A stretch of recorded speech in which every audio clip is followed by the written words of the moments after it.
Hello everybody, and welcome back to this week's episode on how to set your prices.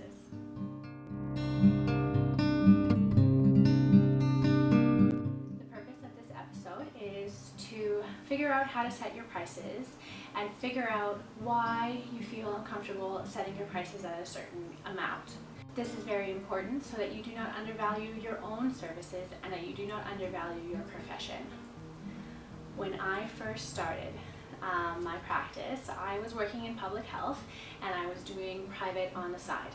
We're going to talk about how to transition from public to private in another episode, but when I first started out, I figured I was making under $40 in public health, and so I thought, hey, I'll set my price at $40 an hour because that's more than what I'm making in public, so that must be fair.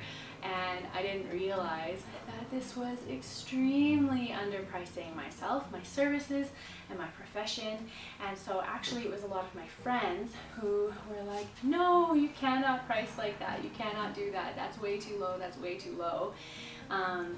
Occupational therapy is considered like a specialty, and so we're very rare and there's not a lot of us out there, and so to be pricing myself that low, it wasn't reflecting very well on my profession, and it wasn't getting me very far very fast. At the end of that year, my accountant actually made a comment of, oh, well, I guess you don't make that far, you don't get that far, you don't make that much in a year if every client you see is $40. And so it was kind of a big wake-up call that I was underpricing. But every time I thought about raising my prices, it actually made me very anxious, and so eventually I went up to $80 an hour. And that I was like, oh, that's really expensive, I don't know if I can do this, like I don't know if that's fair. And I kind of just went with that price. And even that price was too low. Eventually, I ended up going to conferences and a couple other things, and I bumped into a couple private practitioners, and we kind of started talking about prices, and they said, that's too low, you can't price like that. And I actually got a talking to on undervaluing the profession again. And so I thought, hey, I raised my prices, I've done this, I got this, now I'm good. No. And so I found out that in the larger centers, they were charging quite a bit more.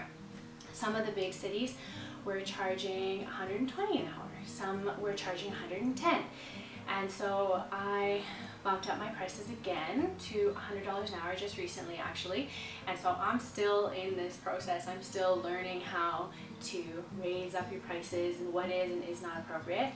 And so this week we made you a worksheet that you can get the link to below, and it's really about working through why you're getting in your own way, because that's what I was doing.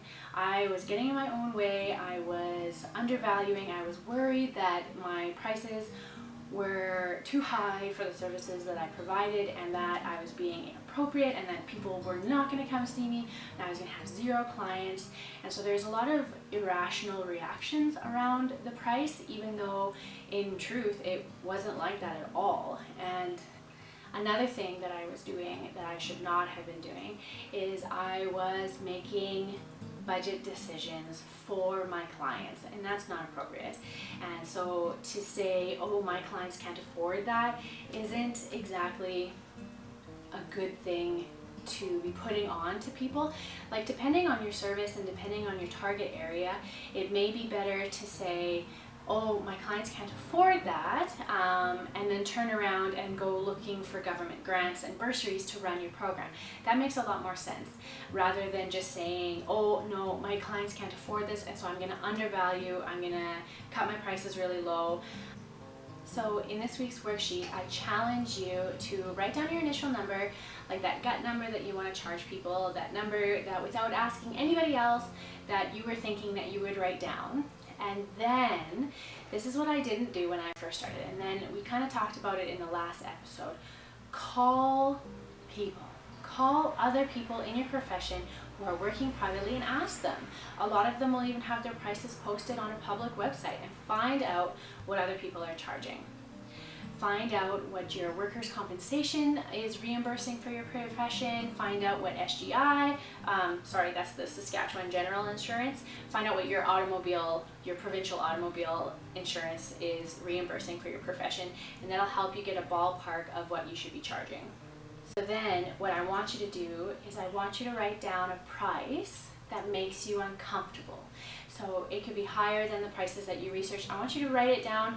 I want you to write down the one that really makes you squirm. And then after that, I want you to work through the worksheet and do a lot of self-reflection. And I don't have all the questions that you can ask, but I really just want you to take some time, go through the questions that I have made for you, write down some questions on your own, and really reflect on why does that make you uncomfortable? Why do you think that you shouldn't be charging this?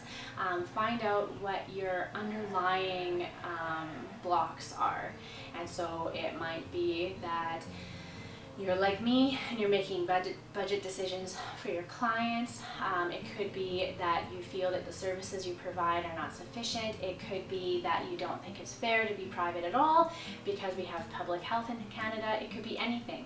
So I really want you to sit down and reflect on that. I want you to work through it. Take a lot of time this week to really think about it. Keep it in the back of your mind the whole time and find out where those blocks are. We've actually decided that next week we will talk about how to transition from public to private. We'll get into what that means and the benefits of that. We'll also talk about how to just jump right in and not drown. Hope to see you all next week. Subscribe to my channel. The link is below. Hope to see you all next week.